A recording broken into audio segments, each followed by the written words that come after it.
YCP అధినేత YS Jagan కు మరో షాక్ తగిలింది. సింగయ్య మృతి కేసులో పోలీసులు వైఎస్ జగన్ వాహనాన్ని సీజ్ చేశారు. వైఎస్ జగన్ కు నోటీసులు ఇచ్చేందుకు వైసీపీ కేంద్ర కార్యాలయానికి నల్లపాడు పోలీసులు వెళ్లారు. వైసీపీ కార్యాలయ కార్యదర్శి అప్పిరెడ్డికి నోటీసులు అందించారు.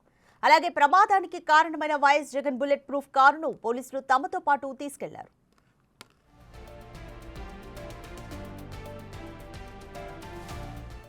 సింగయ్య మృతి కేసులో వైఎస్ జగన్ పై పోలీసులు కేసు నమోదు చేశారు. సింగయ్య మృతి కేసులో వైఎస్ జగన్ ఏటుగా ఉన్నారు.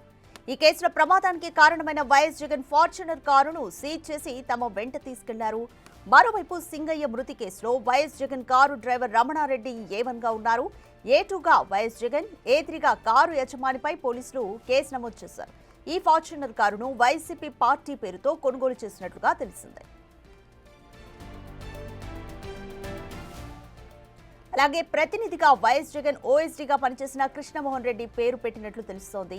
జగన్ పల్నాడు పర్యటనలో ఈ వాహనం కింద పడే సింగయ్య మరణించినట్లుగా ఆధారాలు లభ్యం కావడంతో నల్లపాడు పోలీసులు ఈ వాహనాన్ని సీజ్ చేసి తమ వెంట తీసుకెళ్లారు.